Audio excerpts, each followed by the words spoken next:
All right, I want to start off saying this. I got two points that are important before we talk about the game. Number one, man, I loved how many Cincinnati fans were in there this year. That was awesome. And all the people, I think the attendance was 15,000. What was it last year, 10 or 11? And I thought the difference was our people came out.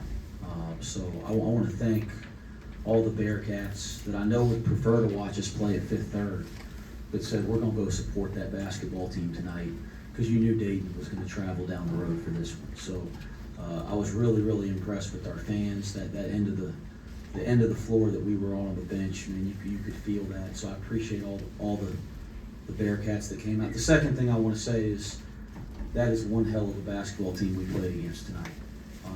And Anthony Grant, there's 2 years now of going through the prep and coaching against those guys. It was the most difficult prep I've had in a long time. They're very difficult for the coaches to prepare for. They're tough, they defend, they get underneath you, they run great stuff, they're a great offensive team. Sorry about that. All right, they can shoot the lights out, no pun intended. But so I think they're going to have a great year if they're fortunate enough to stay healthy, and that's a team right there that could play in the Sweet 16, Elite 8. They're that good. Leading into it, I'm proud of the win. I'm proud of our kids. We defended our tails off tonight, especially in the first half. I thought we set a tone defensively. I thought our guys were completely focused and locked into the scout, forced deflections, turnovers. I thought we were really good on the board. We had some good moments offensively early in the game because we got good shots and got to the board. There was a stretch there in the first half where their pressure probably affected us a little bit, getting into our offense and creating good shots. And I thought we weathered the storm a little bit, and then all of a sudden it opened up again. Guys, we're not humming on offense yet, but we're coming. Like we're getting there. I mean, we are starting to.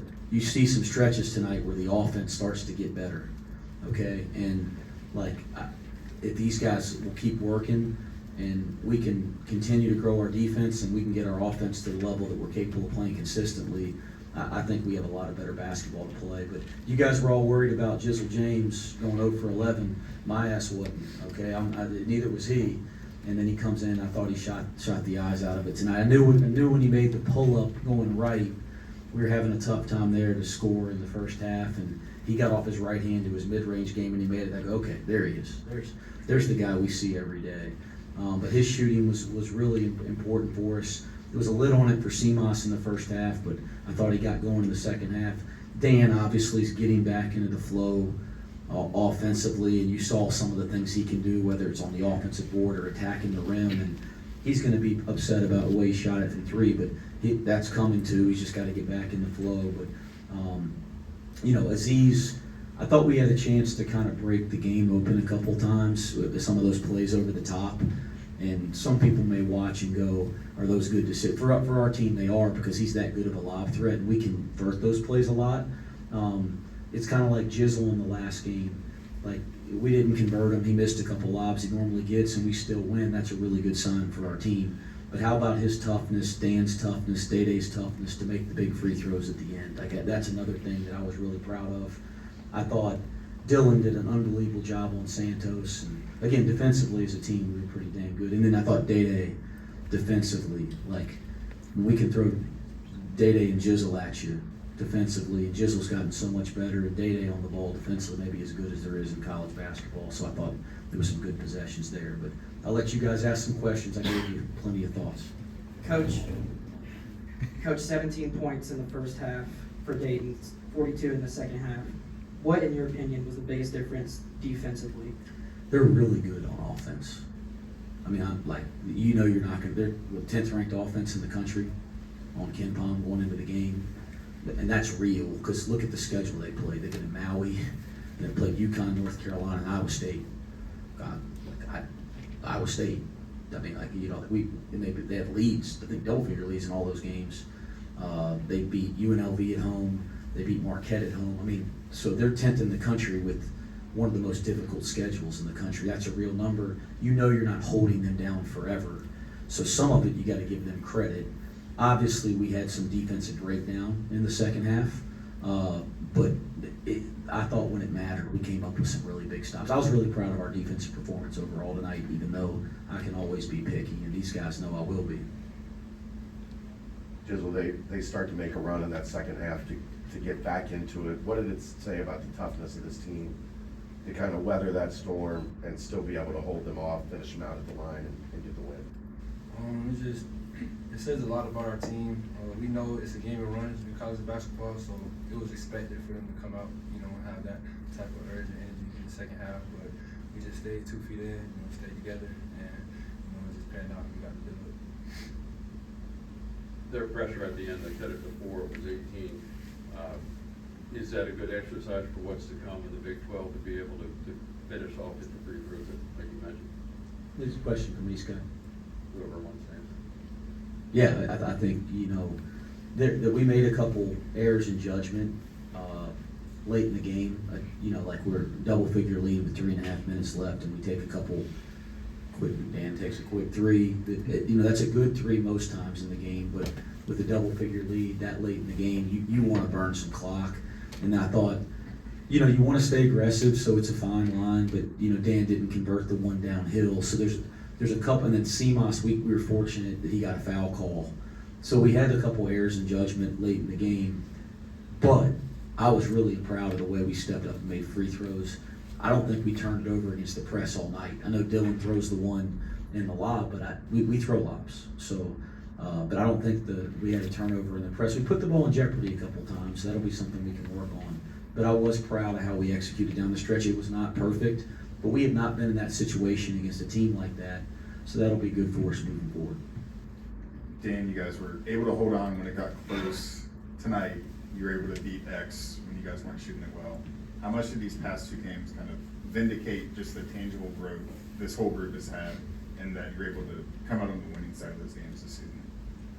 Well, big shout out to Dayton. It's a great basketball team, and we practice this every day. Like in practice, we come with the approach to like how hard we're gonna fight when things get tough, because shots are not always gonna go in and things like that. So it shows a lot about our coaching staff and how hard we play as a team, how much we believe in our coaches, and how much our coaches believe in us. And it's just the organization and how we fight for this city and for this state in general. And it shows how hard we can fight even when shots are not coming down, and keep our composure and believing in our team and trusting in each other and keep working at it. Coach, you only got 12 minutes from Connor tonight. He didn't score, but it looked like defensively when he was in there, he was just as good as Day and Jizzle, kind of pressuring them and making their offense tough to run. Yeah, let me tell you, I don't think I've said this publicly, but Connor, Arrington Page, and JJ Rembert, they had the flu in the worst way you could have a flu now, all week. So Connor and AP yesterday before practice, and they did not practice the 2 days before yesterday.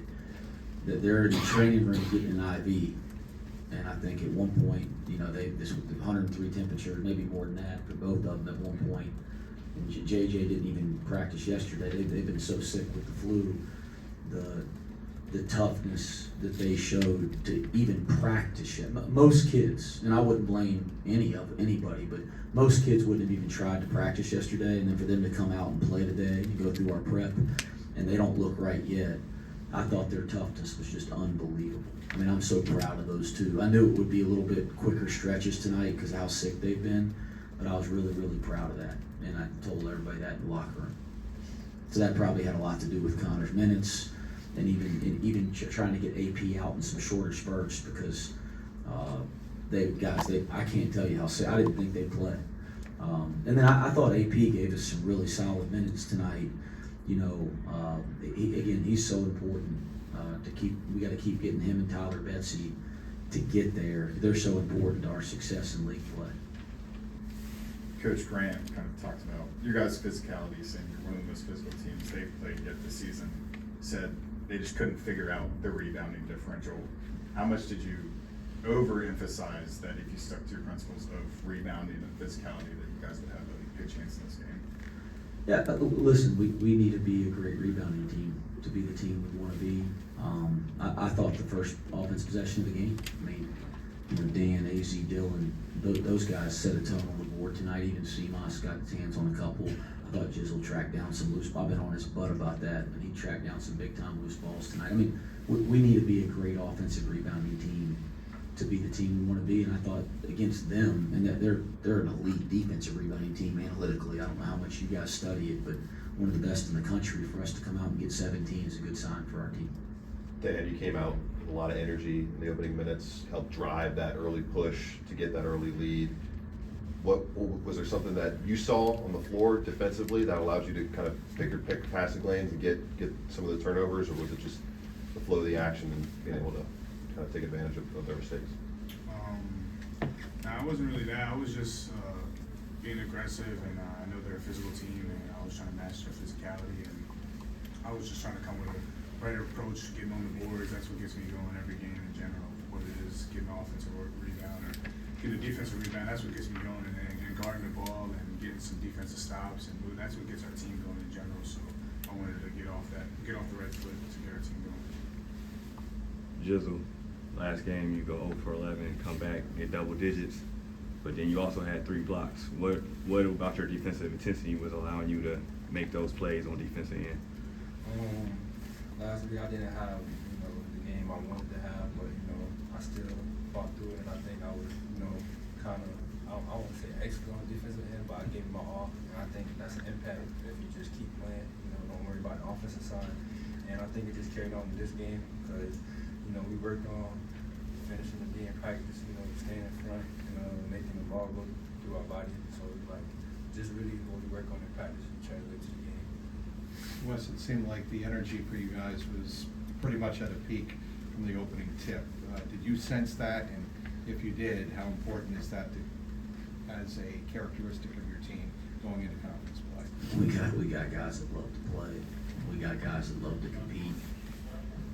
If the only time I'm going to be surprised is when they're not like that, because we got guys that love to play basketball and compete. It's been fun to watch the evolution of our program, because that's so important to us. That we got a locker room full of guys that just love it. They love moments like this. So if we weren't that way, that would surprise me, not the other way around. But I give these guys a lot of credit.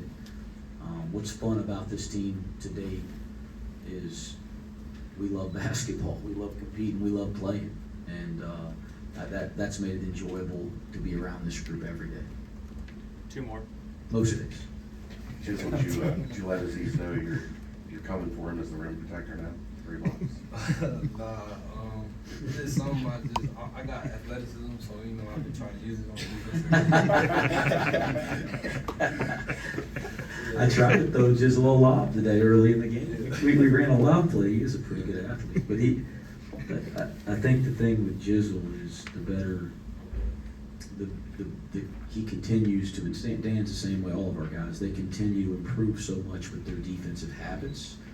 The more they continue to do that, the more defensive plays they're going to make, because they're in position to make plays. And you mentioned, if you go look at Jizzle's blocks, I think 2 of them were because he was in great defensive position defending the ball within 5 or 6 feet, and then he can use his athleticism to make a play. I think the one play they get the end one there off the right slot was a big possession. He didn't get back in front of the ball there, and it's on his hip. So when he gets into great position, we got a lot of guys like that. Dylan Mitchell, they're going to make more and more plays. So you guys can mess with them on the blocks, but nobody here is surprised. You'll see more of that. 2-0 in the Black Cats jerseys. Is the table of the seal of approval for the new uniforms? I like them. I'm a big fan of them. I'm a big fan of the jerseys for sure. But yeah, I like them. I'm a big fan. Not a lot of people are big fans of them, but yeah, 2-0. They're not popular. People like them. Are they not popular? People like Jizzle, them. you like them?